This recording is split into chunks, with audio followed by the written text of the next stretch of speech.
Now we're going to do a lecture on the ideology of anarchism. Starting with getting at the concept of anarchism. Of course, anarchy in the usual sense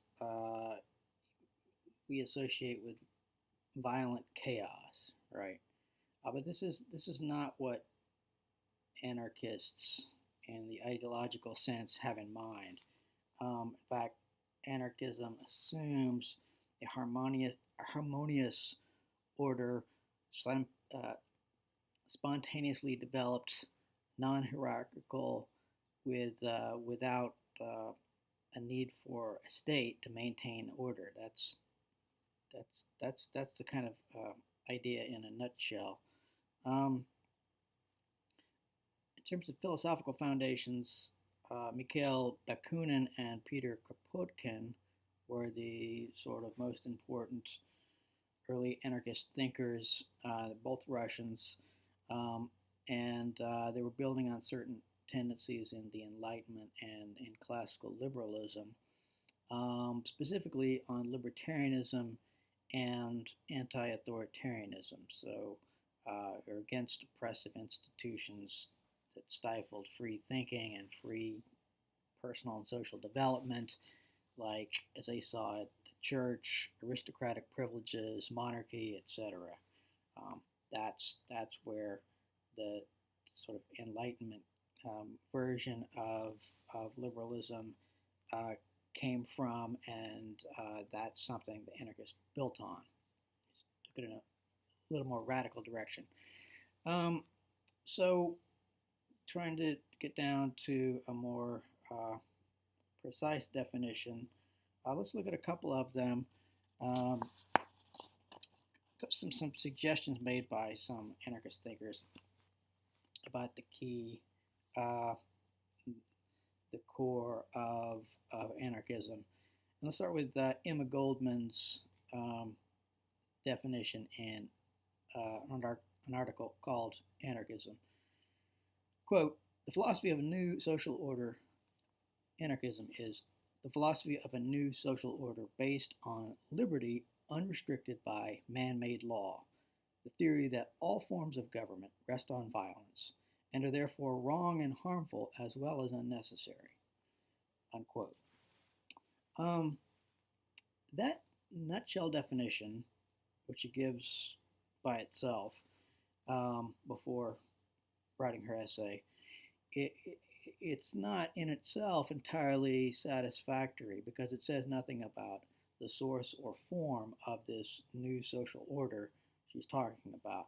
She um, does that more or less in the remainder of the article, but as a nutshell definition, it it leaves that out, and perhaps that's necessary for a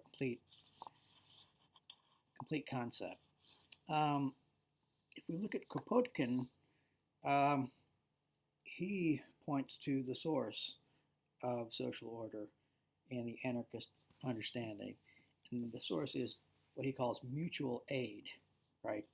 Um, he makes this vast historical study and and says that progressive evolution, he believes there's a progressive evolution, that this is not been based solely on self-assertion of the individual, though that's part of it, but also on mutual aid of individuals in a community. So tribes have developed into village communities under the principles of common possession of a given territory and common defense of it, partly quoting him here. Um, Villages join together into federations of villages to more adequately provide for needs, then cities, etc., all on the basis of mutual aid. So anarchism is not individualistic in a Lockean sense, but is it in its own peculiar way communitarian, right? And the idea, the core idea here is mutual aid. Um, and then Herbert Reed, uh, another anarchist thinker, sort of elaborates further. Quote, human beings, according to their needs and sympathies, will spontaneously associate themselves into groups for mutual aid, will voluntarily organize an economy which ensures the satisfaction of their needs, unquote. Um, and then referencing Kropotkin, uh, Reed says that his principle, I'm quoting, principle of mutual aid is the principle which the anarchist makes the foundation of his social order, and upon which he believes he can build that democratic form of society which Rousseau felt was reserved for the gods, unquote. Um, so, if I was going to give a basic definition, a summary definition from those elements I've just outlined, I would define it this way. My nutshell definition: Anarchism is an ideology that understands social order as naturally and best formed through spontaneous, voluntary, or free action for the sake of mutual aid, and is opposed to all forms of institutional coercion because they're not necessary and because they're harmful. So, fleshing this out further, I think uh, it would be helpful to look at anarchism in relation to other ideologies that we've looked at that are more familiar to most people. So start with liberalism. How's it like liberalism? Well, there is a strong value placed on the individual and the individual's self-development. There are similar values. I mean, freedom and equality are sort of central. And there's a kind of social contract, as Reed said. But he says it's a functional contract where, based on necessary social functions rather than the liberal kind, which involves a transference of rights, whether absolute, as Hobbes said, or partial, as Locke said, to the government. In essence, I think the anarchists don't want to surrender any rights, even partially, to the government. What their social contract involves functional agreement to functional roles in the social process of mutual aid, right? And then like the progressives, especially, but liberals more generally, you could say, they have a theory of progressive evolution. So things are evolving uh, in some ways towards something better, and they sort of look forward to a situation where the state will become a thing of the past. So yeah, much like the communist withering away of the state, right? So it's like liberalism in those ways. It's unlike liberalism in a couple of ways, important ways too, though. So, and I'll look at it in terms of classical liberalism as represented by Locke and Adam Smith, and then modern liberalism, progressive liberalism, of the kind that you see today in the American Democratic Party, for example. In terms of classical liberalism, the anarchists reject the kind of abstract and formalistic conception of uh, of individuals and society and how things work in favor of a concrete and organic vision. So they think that a community should be responsive to unique circumstances. So it's concrete in that respect, and it emphasizes individual uniqueness as opposed to how we're all the same formally, and it's suspicious of rigid formal rules, right? So different from classical liberalism in that respect, and it's different from modern or progressive liberalism in the sense that the progressives favor an activist government to achieve the ends of their movement, whereas anarchists are anti-statist in the extreme, right? About conservatism, it's like conservatism in some respects, especially the traditional kind in some ways, but also the others. Like the traditionalists, they have an organic conception of society. I mean, uh, you think about how Burke, for example, talked about a social contract between those who came before and those of us living now and those who come after us. There's a kind of living contract between them, an organic movement of society like that, which is a much more um, sort of uh, rich notion of the social contract than you have in the liberal um, version. Uh, and then also localism. I mean, the anarchists favor a localist approach, so decentralized governance, obviously, and local control. And they have this in common with most varieties of conservatism. The one exception you could say is neoconservatism, which doesn't have problems with big government so much. But generally speaking, it's in line with conservatives on that point. But it's unlike conservatives in many ways as well. It's typically non religious, anarchism is, and often has been anti religious because of the idea that organized religion is always oppressive. And this idea has uh, lots of takers these days. I hear a lot of students talk about they're opposed to organized religion, but they're spiritual, uh, in favor of spirituality, but against organized religion, that kind of thing. Um, then, secondly, in terms of their conceptions of institutions and order, conservatives and anarchists are quite different. The conservatives typically assume a need for hierarchical arrangements and government authority and coercive power, for example, military and police.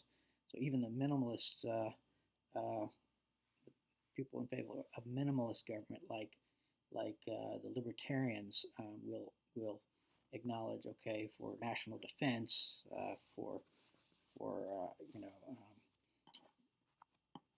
criminal law, law enforcement, and so forth. You need some kind of governing authority, as Locke said.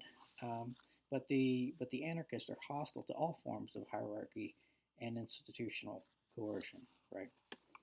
The case of Ayn Rand is interesting, an interesting point of comparison. I mean, your reader kind of lumped her into the category of conservatism, and certainly she does share certain qualities of conservatism. It's generally people in the conservative movement who have found her inspiring, um, but it's an uneasy fit in some ways.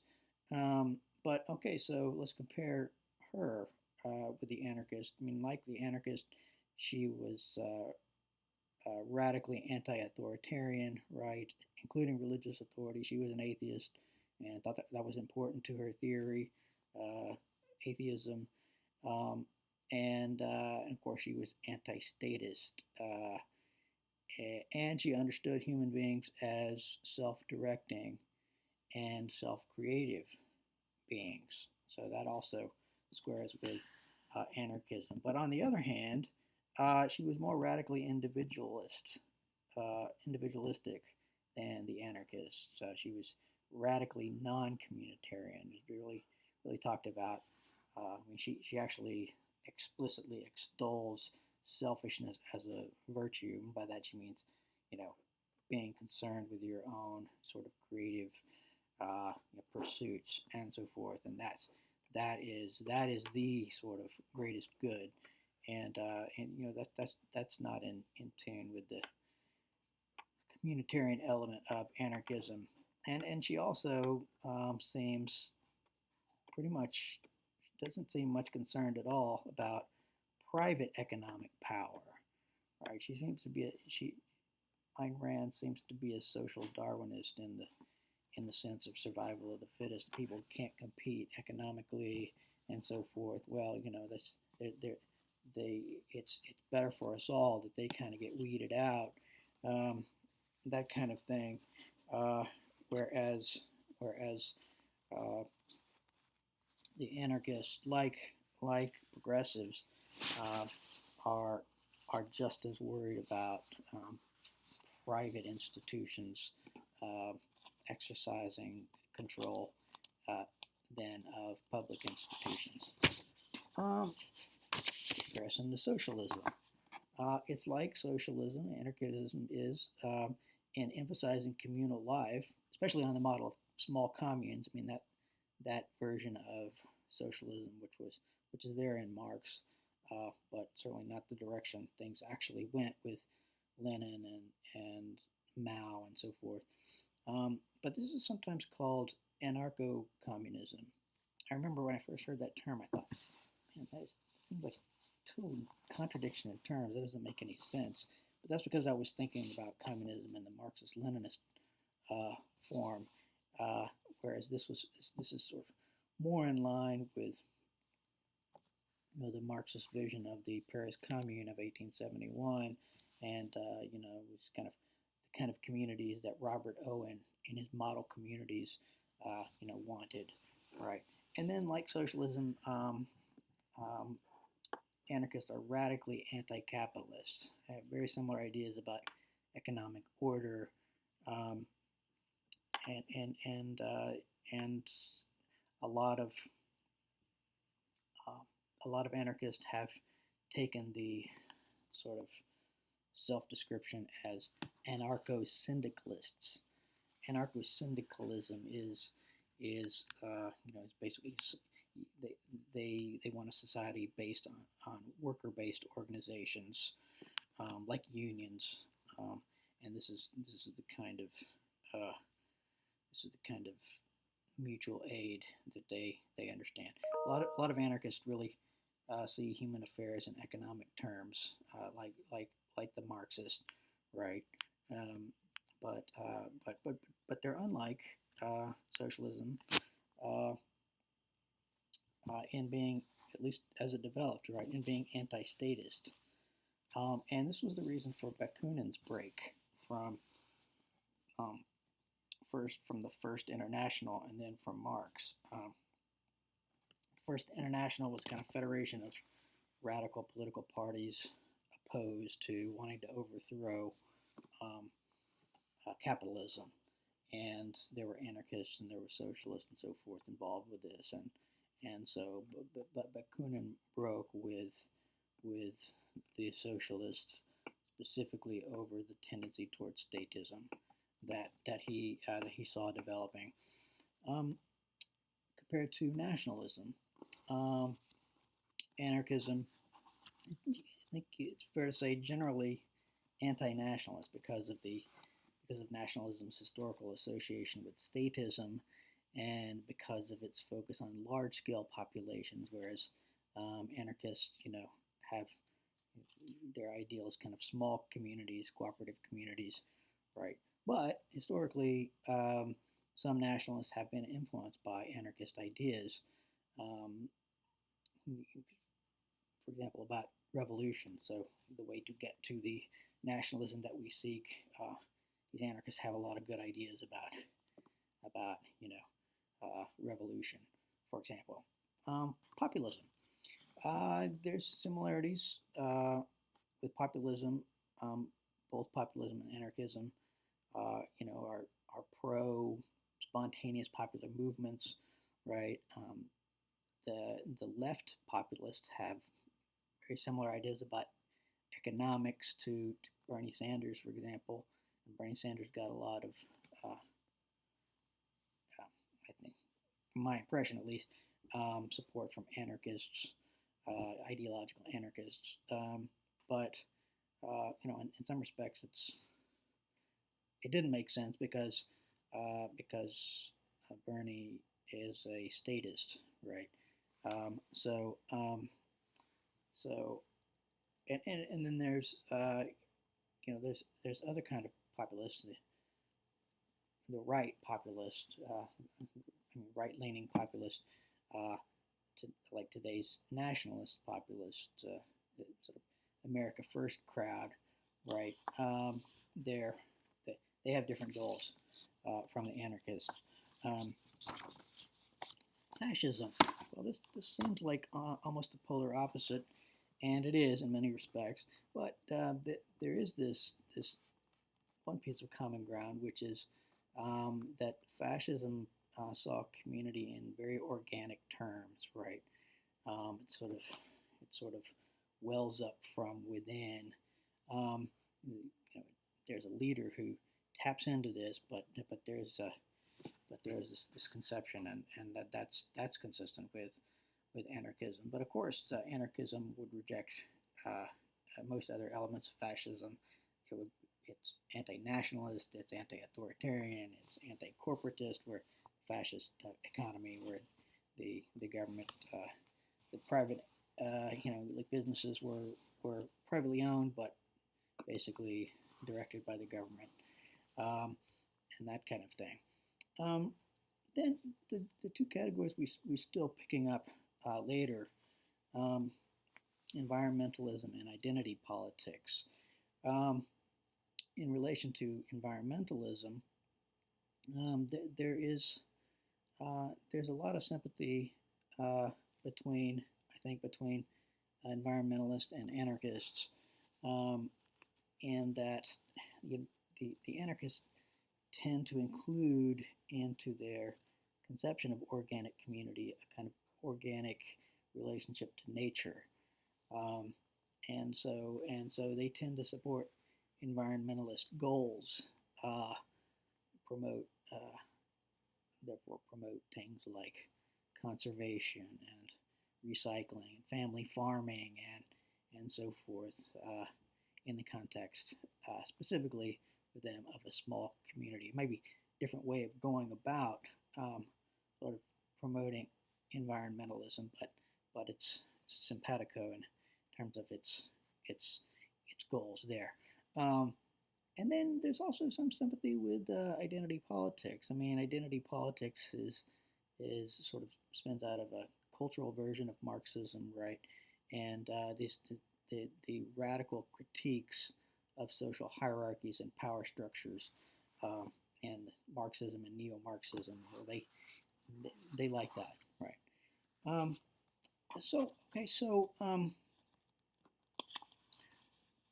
hopefully that gives a clear picture of, I mean, one thing you see going on there, um, is a dynamic that Michael Frieden talked about this sort of interchangeability of, I can't remember what he called it, but interchangeability of concepts uh, within, between different ideologies that they sometimes mix and match, borrow from uh, the elements of ideologies that can be um, attitudes subtracted from to take a new form, and you can kind of see this here. Um, let's finish our analysis looking at anarchy and revolution, anarchy and violence, um, before going on to anarchy in the U.S. Um, so anarchists are often revolutionists, revolutionary activists, and this doesn't seem entirely um, um, peaceful necessarily, but they have a peaceful, kind of a pacifist ideal, you could say, right? I mean, social organization in their conception and anarchist conception is supposed to develop spontaneously, and if it did develop spontaneously, it would be naturally peaceful, right? It would be harmonious, and so forth. But unfortunately, um, societies, and even more so in modern times, they think, have been organized through coercion, right? Whether it's political coercion, which includes all forms of government, including democratic governments, right? They think they've actually become oppressive and because they don't really represent the people, uh, that kind of thing. Long story, but there's political coercion and then there's economic coercion in the form of capitalism, right? Um, and well, and how are you going to get rid of those means of coercion? And many have concluded the only way is sort of, well, it would require revolution, right? But what kind of revolution? Um, and I think you could say that the kind of revolution that they seek is what Bakunin calls social revolution, right? Not political, but social. So, quote Bakunin here: popular life, popular development, popular progress belong exclusively to the people themselves, he says. An infinite number of severe and bitter historical experiences have finally brought the masses in all countries, or at least in all the European countries, to the realization that they can expect nothing from the privileged classes and contemporary states or from political revolutions in general, and that they can liberate themselves only by their own efforts, by means of social revolution. Unquote. Um, so, again, this is sort of ground up kind of revolutionary change rather than top down. It's not about, uh, as certainly Lenin took Marxism and maybe to some degree Marx himself. It's unclear exactly what kind of transition Marx wanted between out of communism into the communes, or the Soviets, as the Soviet Union called them. What kind of transition would be required?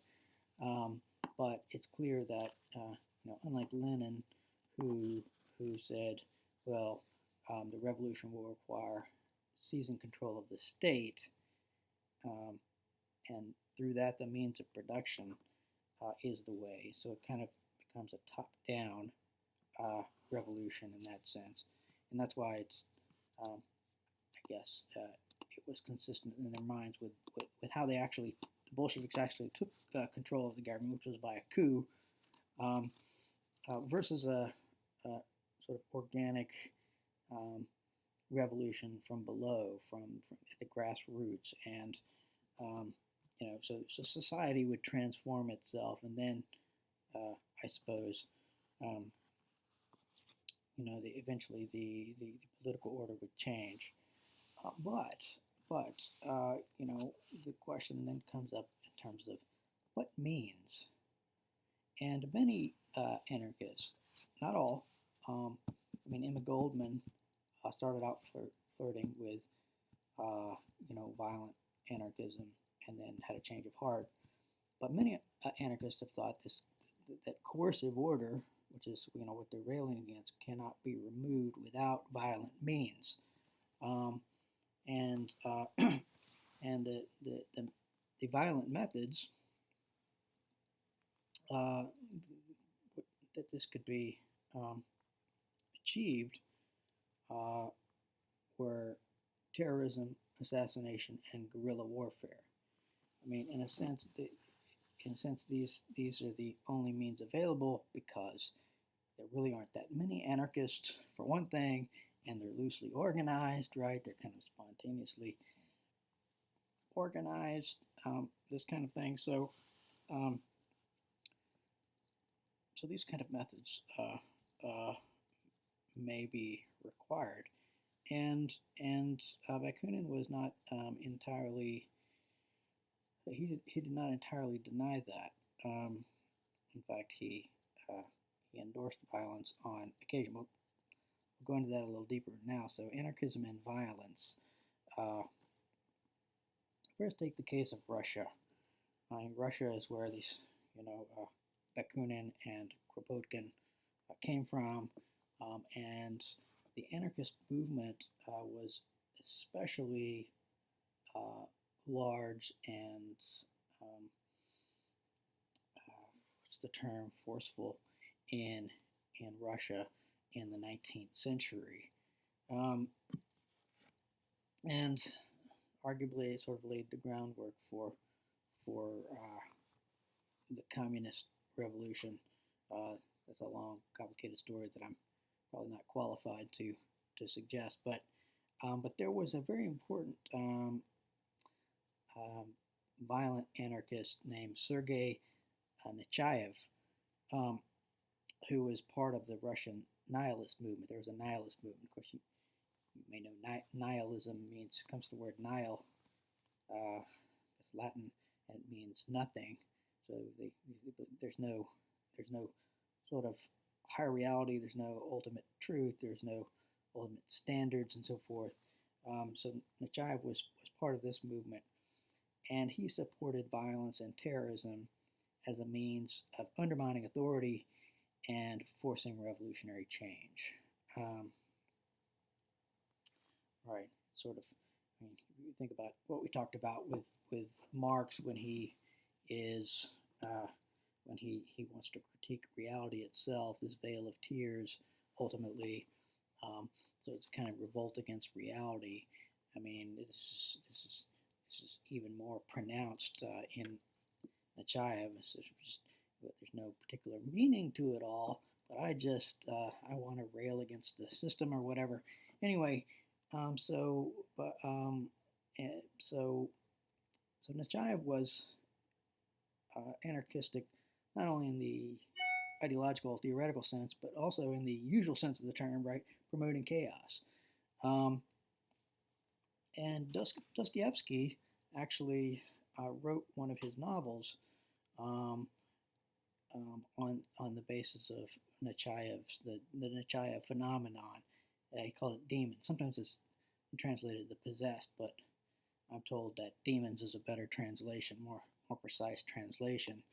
And in that novel, Dostoevsky analyzes the philosophical assumptions and personalities of the nihilist anarchist movement in Russia. And one of his characters uh, seems to be basically a version of Nechayev. So it's a great read. It's a great book.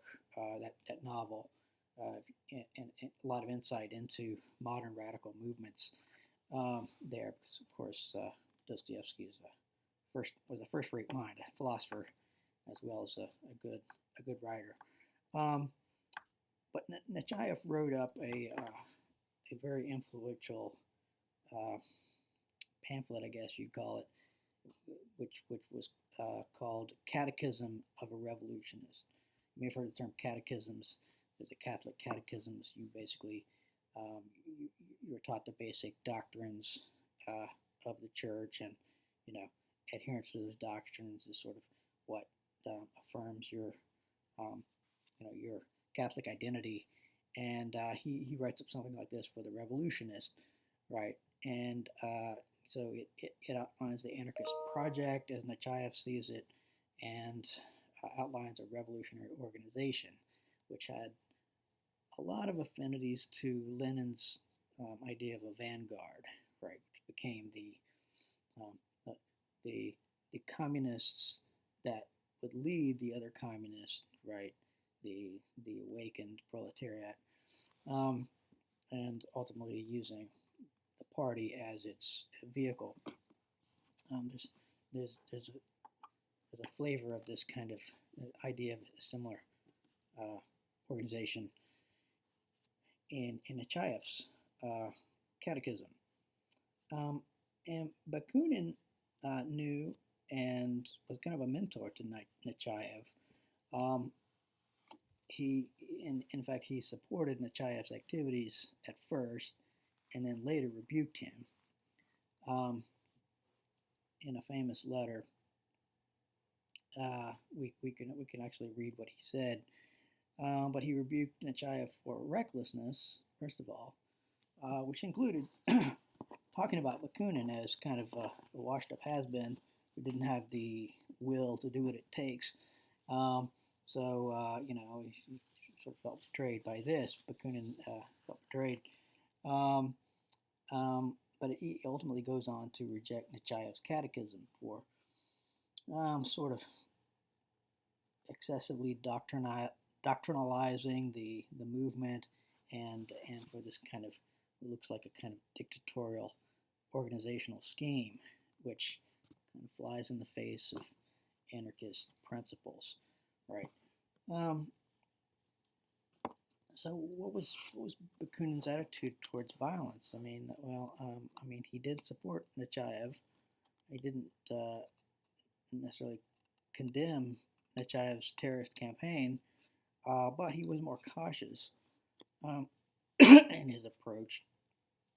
Um, he thought that, you know, thought that Nechayev was reckless about it, needed to be more judicious and less sort of freewheeling, I guess. Um, but you could say that Bakunin also, um, not only was he, didn't condemn it categorically, use of terrorism and so forth, but his kind of the shock troops that he thought would lead the revolution, uh, his preferred people to do it were kind of desperate elements in society, the kind who would probably be more inclined to violence. Um, so the anarchist Paul Goodman sums it up, uh, quoting Goodman, um, that Bakunin favored the unemployed, the alienated, the outcast, the criminal, the uprooted intelligentsia as the sort of carriers of the revolution. And Goodman contrasts this with Kropotkin, who, quote, relied on the competent and independent, the highly skilled, small farmers with their peasant community traditions, miners, artists, explorers, architects, educators. Um, so, so Bakunin deliberately appeals to this more desperate elements, fringe elements in society, and this is conducive to Nechayev's kind of recklessness, perhaps. Um, Eric Vogelin, wrote a fascinating chapter in a fascinating book called the book's called From Enlightenment to Revolution. He's tracing ideas from the French Enlightenment period to the radical revolutionary period um, of Bakunin and Marx. Um, Vogelin described Bakunin as a sort of pure version of the revolutionary mentality. He described him as living a revolutionary existence. This kind of went with the doctrinalization, why he was opposed to sort of developing hard and fast doctrines for anarchism, because it was about the movement, uh, it was about the collective effort. Sort of, it was an end in itself for uh, for Bakunin. In fact, Bakunin did not expect to see the positive fruits of his labors in his lifetime. He said, for us anarchists now, the focus has to be just destroying the old order, and that's what I'm totally focused on. So that mentality is inclined towards a destructive, nihilistic kind of um, approach, and which is inclined to violence. Um, I think of the Joker character in The Dark Knight, right? Where he says, somebody says, I think it's Alfred talking to Bruce Wayne. Bruce Wayne's trying to figure out why a guy would engage in these terrorist acts that the Joker was doing, and Alfred says, some people just want to watch the world burn, right? There's something of this in Bakunin, right?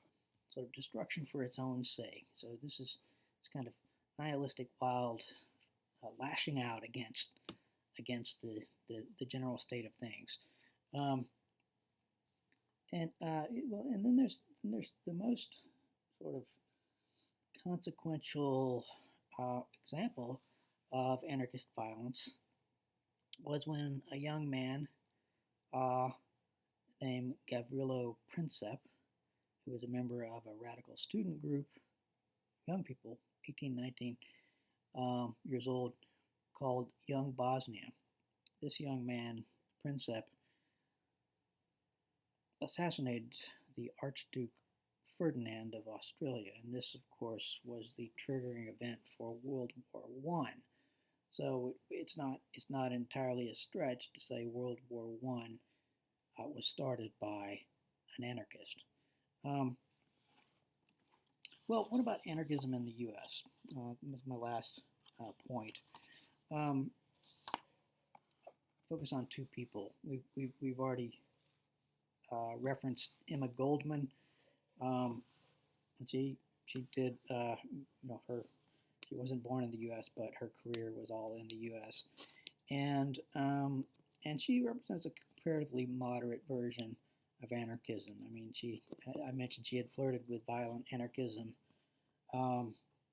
had been associated with some kind of plot. I can't remember the details, um, but her sort of mature formulation uh, was that economic arrangements, I'm quoting, must consist of voluntary, productive, and distributive associations, gradually developing into free communism. So here you see a connection with the communists. Free communism as the best means of producing with the least waste of human energy.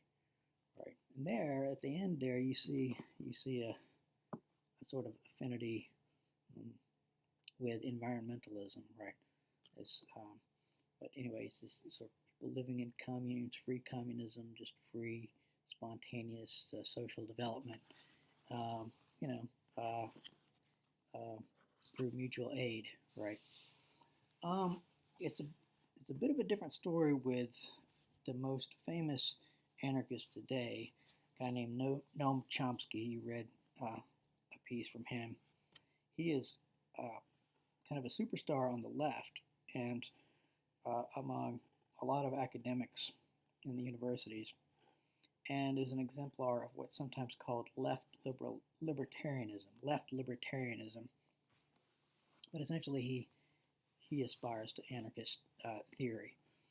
Uh, I his original fame was as a linguistic theorist, and developed some very influential um, um, ideas about how language works, and that people, aside from their political beliefs, have found very compelling. Um, but his ideological fame comes as a critic of U.S. power, United States activities in the United States government, especially in relation to foreign nations and peoples. Um, he was a radical Vietnam protester, and more sort of startling from our context, he blamed 9/11 on blowback from U.S. actions, which is a common leftist trope, but even goes so far as to say that, in fact, it's the U.S. that is the world's leading terrorist state. The U.S. is a terrorist state, which you you do wonder, what about North Korea? What about Iran? What about Iraq under Saddam Hussein? What do you mean with the leading terrorist state? What do you mean we're a terrorist state at all? What are you talking about? And I think there may be an element of bad faith in his. He he makes well, critics would say that he's his arguments are characterized by the worst kind of moral equivalence arguments. Um, so that essentially the U.S. government has been responsible for the death of more people uh, from, I guess, certainly in the sense the response to 9/11 than any other nation in the world. Ergo, it's the most violent and most uh, terroristic. Um, that glosses over a lot of moral distinctions. I mean, it certainly matters who you're killing and why, right? Uh, whether there's a justified response, um, and so on, right? But anyway, that's that's his very famous uh, position, and he is not. He's on the far left, right? But he is not really um, on the fringe in the academic world. He's taken very seriously. Um, but to his formulation of the ideas of anarchism, um, in terms of today's oppressive systems, as he sees it, um, quote, as state capitalism developed into the modern era, economic, political, and ideological systems have increasingly been taken over by vast institutions of private tyranny. So there again, you have public and private tyranny, that are about as close to the totalitarian ideal as any humans have so far constructed, unquote.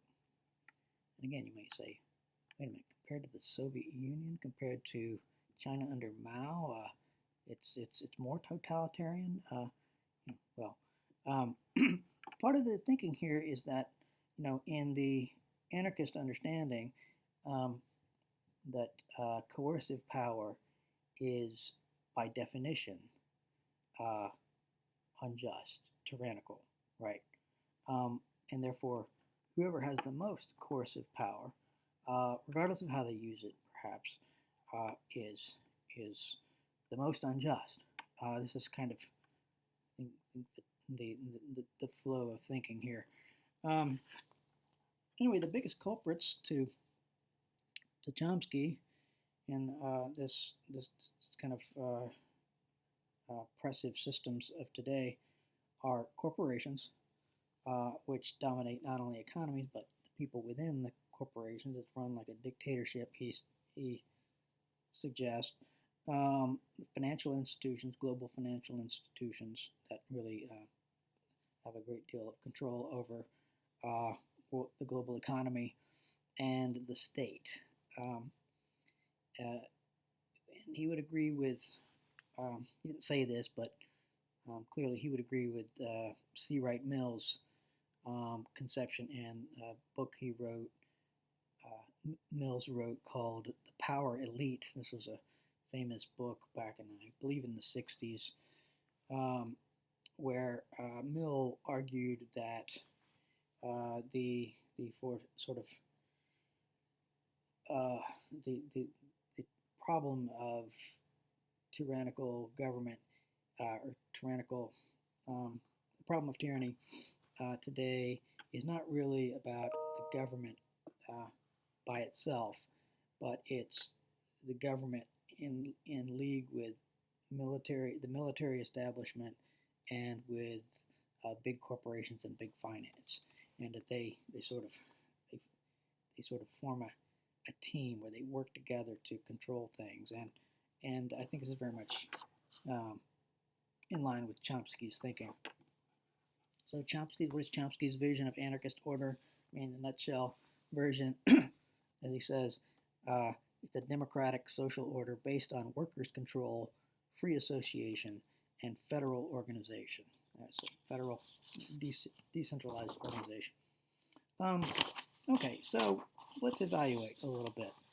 One of the biggest objections to anarchism is always that it seems unrealistic. Could and would harmonious social order really develop spontaneously, right, without a need of any kind of government? I think the answer depends ultimately on human nature. I mean, so anarchism assumes that human beings are naturally good and gentle, I guess you could say, and that the problem with human beings is not their nature or the corruption of their nature, as older theorists might have said, but faulty social arrangements. Right? It's the system. The system is the problem. If we get rid of the system, then you know will spontaneously live these wonderful life. Um, but there are certain problems with this assumption, and as people would spontaneously uh, uh, feel. But let me articulate that a little. You might ask the question: where did the first evil, the first oppressive system, come from? If, in fact, it's natural for everybody to spontaneously work together. Compare this to Locke's understanding in the second treatise when he talks about the state of nature, right, which is the state where there's no governing authority. Locke presents it, unlike Hobbes, it's nasty, brutish, and short for Hobbes, but Locke says, it's a state of mutual assistance, like mutual aid, right? But there are always a reckless few who spoil it for the rest of us, right? Locke would like to stay in the state of nature. He'd like there to be no government. He thinks that would be ideal, but reality just doesn't allow it. And so it's not so much that human beings are naturally good for Locke, but they're neutral as far as they're capable of becoming good, capable of becoming bad, and so that's his view of it. Compare that to Rousseau, right? For Rousseau, human beings are naturally good, but they're corrupted, especially by the establishment of private property, Rousseau suggests. But this only pushes the problem back further. So why did the first person who established private property, the way Rousseau put it, the first person who seized a piece of territory and said, "This is mine," right? Why did the first person do that? If not because human beings, are somewhat problematic in their nature, right? Rousseau has pushes things further back, even than that, and you'll have to read the Discourse on Inequality to decide how convinced you are about the whole thing. But there's a tendency in Rousseau, and that's echoed here, to sort of evade personal responsibility for the problems of society, right? There's a danger, at least, of making always someone else's fault that things are going bad, rather than something problematic about you, right? And then you could contrast this with the Christian understanding, right? That the fall, right? The human beings were created good, but they became wicked because they defected from God. They revolted against God, and they built up communities based on the primacy of self-love, right? Loving yourself more than God, and that kind of thing. And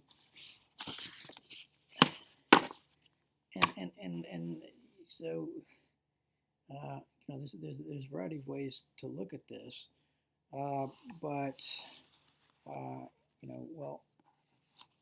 again, if it is the case that human beings naturally would spontaneously develop this harmonious order, why hasn't it happened?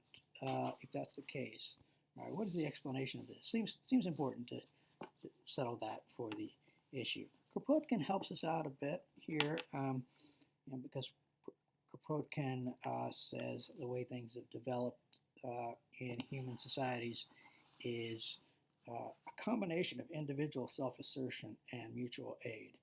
And the individual self-assertion is sometimes problematic. It sometimes involves tyranny and so forth, and sometimes this has unexpected positive consequences for others later on. And so progress works through this process. But he wants to say that progress has primarily been a factor of mutual aid. But it seems to me Kropotkin is, presents something that is more plausible than um, than some of the other suggestions I've seen. Okay, two last points. First on, we're getting a little long here, but hopefully I can cover this pretty fast. First on the the anarchist view of power, right? Insofar as power means power of some over others, right? They're anti-power. They're opposed to coercive power per se, right?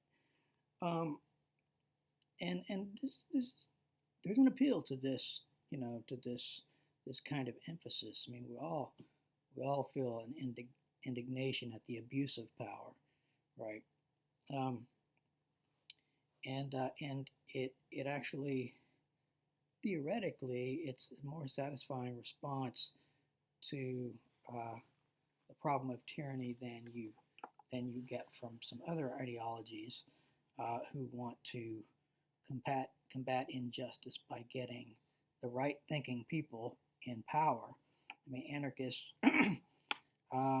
like the classical tradition, think that it's likely that whoever has great power will eventually use it for their own advantage, right? It will eventually abuse it, and so so statism won't work regardless of how good your ideology is, and well, this brings you back to why do people do this in the human nature question, but but anarchism, it's a plausible assumption that every form of government, every hierarchical institution, no matter how good the theory of the people in charge, will become oppressive in time. And so anarchism says just a pox on all your houses. We need to do away with coercive systems altogether, right? But a couple of problems with how far they take it, right?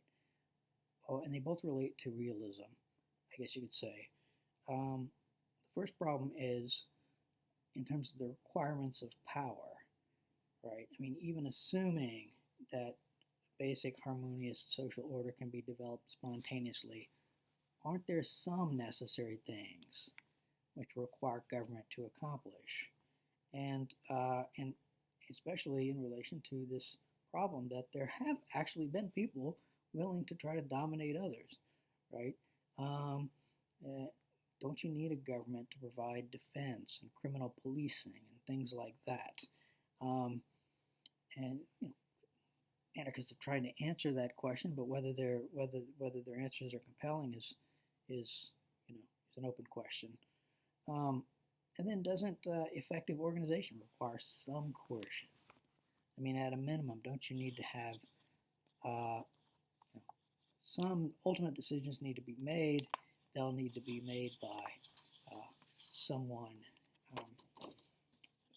who's given responsibility for those decisions, and for the organization to be functional. I mean, won't those decisions have to be followed? Therefore, there is a hierarchical structure, some form or fashion that will emerge, and that will require some element of coercion, right? Maybe not violent, but some means of coercion, and whether that coercion won't, in the end, at least on a social level across society, end up with a need for violent coercion if people become criminal or whatever, right? So that's the question. The requirements of power. I mean, the anarchists are assuming a lot about what's needed to get things done, to provide for social needs, and so on. And then back to the human nature question. Why should we assume there won't always be some seeking power over others? That lust for domination will ever disappear, even if the systems are overturned. Why should we assume that? It seems like it's It's an act of faith to assume we could ever get there because it's never happened before. Um, Last point on their view of liberty. Liberty is a powerful core element in anarchism: the love of liberty, the desire for liberty, and of course that's um, probably the greatest element in its appeal. Maybe the communitarian element as well, but this vision of a spontaneous, creative, unrestricted, personal responses to human needs and desires. I mean, yeah, I mean, who wouldn't want that, right? Um, but two problems. One, again, the question of human nature and of social order. I mean, it seems like liberty historically tends to degenerate into license if there are not enforceable laws and social norms, or at least that's the impression one gets. So you would have to explain the problem of the kind of social chaos that you see sometimes when the government breaks down some other way than what it appears to be, is that just people that liberty can descend into license and just being willing to get what you want at the expense of other people. Why do we think that won't change? And then finally, there's a question about the source of liberty. And this takes us back to comparison with the ancients. Does real liberty require, as the ancients thought, some kind of transcendent spiritual ground? I mean, the ancients thought so. And the roots of modern liberty were in part religious. You've got the Protestant Reformation, you've got the Anglo-American tradition, which was highly religious, um, as well as having its other distinctive features. And it was always assumed by those people that liberty was grounded in a kind of moral order, which was only possible for people who recognized a higher law and a supreme being of some kind. Um, well, I guess that's more than enough on anarchism. I'll leave it there.